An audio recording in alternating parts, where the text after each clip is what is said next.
तभी कमलाबाई का पति सुरेश भी वहां आ जाता है। उसके बाद कमलाबाई का नौकर एक थाली में बहुत सारे लड्डू लेकर आता है और सबकी प्लेट में एक एक लड्डू रख देता है। अरे भाई, ये क्या है? बस एक ही लड्डू? अरे कमलाबाई, इससे तो अच्छा था कि तुम हमें बुलाती ही नहीं। क्या तुमने हमें चूहिया समझ रखा है जो इतना सा खाना परोस दिया? अरे भाइयों, ऐसा नहीं है। मैंने आप सभी गांव वालों के लिए बहुत सारे पकवान बनवाए हैं, लेकिन मैं आप सबके साथ एक खेल खेलना चाहती हूँ। तुम में से जो भी सबसे पहले अपनी थाली में रखा लड्डू खा लेगा, उसी को पकवानों से भरी थाली दी जाएगी और साथ में एक सोने का सिक्का भी दिया जाएगा। चंद्रपुर नाम के एक छोटे से गांव में सुरेश और उसकी पत्नी कमलाबाई रहते थे। सुरेश बहुत ही सीधा साधा और नेक इंसान था, लेकिन उसकी पत्नी कमलाबाई बेहद कंजूस थी। उसके कंजूस स्वभाव से पूरे गांव के लोग परेशान रहते थे। एक दिन कमलाबाई बाजार में एक सब्जी वाले के पास जाती है। अरे भोला, इस टमाटर का क्या भाव चल रहा है? मालकिन, बड़े ताजा टमाटर हैं, बस 10 रुपए किलो। अरे बोला भैया, ये टमाटर बेच रहे हो कि सोना? 10 रुपए किलो बहुत महंगा बता रहे हो। अच्छा, वो जो टोकरी में रखे हैं उनका क्या भाव है?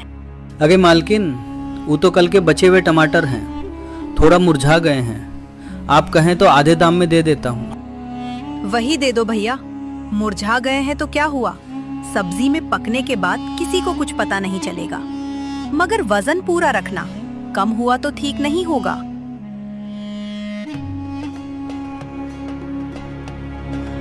अजी सुनते हो, ये क्या है? बिना जरूरत इतनी सारी लाइटें जला रखी हैं।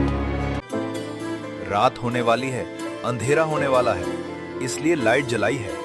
अब क्या अंधेरे में बैठना है जो लाइट भी ना जलाऊं? आप हम सबको किसी दिन सड़क पर लाकर ही मानोगे। रात हो रही है तो एक 0 वॉट वाला बल्ब जला लीजिए बस। ये थोड़ी कि पूरे घर की 10-10 लाइटें जला दी जाएं। आपको पता नहीं पिछले महीने बिजली का बिल कितना आया था? अच्छा ठीक है, तुम तो शुरू ही हो जाती हो। कल मैं बाजार जाकर एक 0 वॉट का बल्ब लेकर आ जाऊंगा। कमलाबाई अपने पति और बेटे पर भी आसानी से पैसे खर्च नहीं करती थी। बबलू के 15वें जन्मदिन पर सुरेश ने कमलाबाई से दावत करने की जिद की। कमलाबाई ने बड़ी मुश्किल से इसके लिए हामी भरी। कमलाबाई काफी देर तक सोचती रही, तभी उसे एक तरकीब सूझ गई। इसीलिए वो गांव में निकली और सबसे पहले हलवाई के पास पहुंची। आइए कमलाबाई, कहिए क्या बनवाना है? मुझे ऐसे लड्डू बनवाने हैं कि उन्हें कोई भी चबा ना सके। तुम एक एक लड्डू काफी बड़ा और बहुत सख्त बनाना। अरे कमलाबाई, ये क्या कह रही हैं आप? ऐसे लड्डुओं का भला क्या करेंगी जिसे कोई भी ना खा पाए? तुमसे जितना कहा है बस उतना ही करो, समझे? कल सुबह मेरे घर आकर सारे लड्डू तैयार कर देना। ठीक है कमलाबाई, जैसी आपकी मर्जी।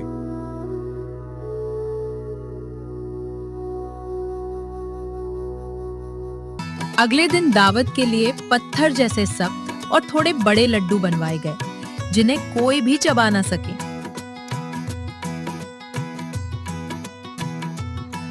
अरे भाई, आज तो मजा ही आने वाला है।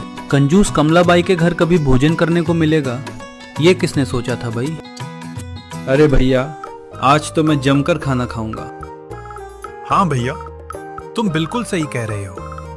लगता है आज कमलाबाई ने बड़े स्वादिष्ट पकवान तैयार करवाए होंगे। ये सोचकर ही मेरे मुंह में पानी आ रहा है। कि तभी वहां पर कमलाबाई आ जाती है। कमलाबाई, आज तो हम जी भर कर खाएंगे। हाँ, क्यों नहीं, बस अभी खाना आ ही रहा है। कमलाबाई का एक नौकर एक एक प्लेट लाकर सबके सामने रख देता है। तभी कमलाबाई का पति सुरेश भी वहां आ जाता है।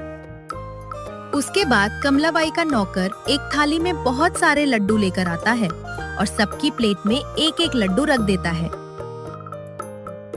अरे भाई, ये क्या है? बस एक ही लड्डू?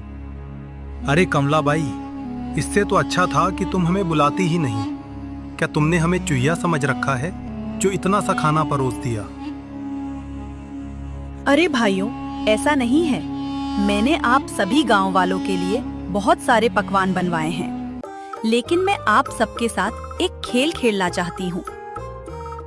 तुम में से जो भी सबसे पहले अपनी थाली में रखा लड्डू खा लेगा, उसी को पकवानों से भरी थाली दी जाएगी और साथ में एक सोने का सिक्का भी दिया जाएगा। ये सुनते ही सभी गांव वाले हैरानी में पड़ जाते हैं। सभी गांव वालों ने अपने सामने रखे लड्डू उठाए और खाने लगे। देखते ही देखते सबने अपने अपने लड्डू खत्म कर दिए। ये नजारा देखकर कमलाबाई की आंखें फटी की फटी रह गईं। अरे ये कैसे हो गया?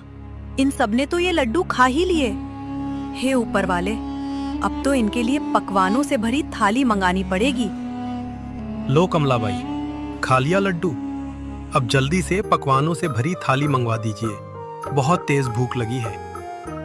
हाँ हाँ ठीक है, मंगवाती हूँ अभी। तभी सभी गांव वालों के सामने पकवानों से भरी थालियां परोस दी जाती हैं। ये देखकर गांव वाले बड़े चाव से खाना शुरू कर देते हैं। कुछ देर बाद सभी गांव वाले भोजन कर लेते हैं। तब अरे वाह कमलाबाई, आज तो आपके पकवान खाकर मन खुश हो गया। सच कह रहे हैं, सारे पकवान बहुत स्वादिष्ट थे। अच्छा कमलाबाई, अब हमारा एक एक सोने का सिक्का भी दे दीजिए। हाँ हाँ कमलाबाई, अब सोने का सिक्का भी दे दीजिए। हाँ हाँ ठीक है, सोने का सिक्का देती हूँ। फिर कमलाबाई अपनी पोटली से एक एक सोने का सिक्का निकालकर सभी गांव वालों को देती है। सोने का सिक्का पाकर सभी गांव वाले खुशी खुशी अपने घर लौट जाते हैं। हाय हाय, लेकिन ये कैसे हो गया? मैंने तो उस हलवाई से बहुत सख्त लड्डू बनवाए थे।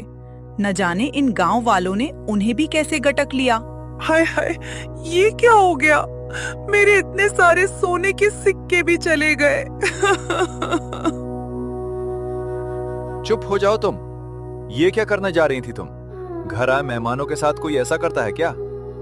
जब मैंने एक लड्डू चक्कर देखा तो वो बहुत ही सख्त और बड़ा था, इसलिए मैंने खुद गांव वालों के लिए नए लड्डू बाजार से मंगवाए। मेहमान तो ऊपर वाले का रूप होते हैं और तुम उन्हीं के साथ ऐसा बुरा व्यवहार करने जा रही थी। सभी गांव वाले कितनी उम्मीद से हमारे घर भोजन करने आए थे। मैं तुम्हारा पति हूं और मेरा कर्तव्य बनता है कि मैं तुम्हें कोई भी गलती करने न दूं। इसलिए मैंने वे लड्डू बदल दिए थे। मेहमान घर आए तो उनका स्वागत दिल से और प्यार से करना चाहिए। अगर तुम्हारी नीयत साफ होती तो आज ये नौबत ही नहीं आती। देख लिया तुमने अपनी कंजूसी का नतीजा। न सिर्फ पकवान खिलाने पड़े बल्कि सोने के सिक्के भी देने पड़े। अगर मैंने लड्डू नहीं बदले होते तो पूरे गांव में हमारी इज्जत भी चली जाती। मुझे माफ कर दीजिए, आज मुझे बहुत बड़ा सबक मिल गया है। अब से मैं ऐसी कंजूसी वाली हरकत कभी नहीं करूंगी। बचत और कंजूसी में फर्क होता है। बचत अच्छी होती है, लेकिन हद से ज्यादा कंजूसी हमेशा नुकसान पहुंचाती है।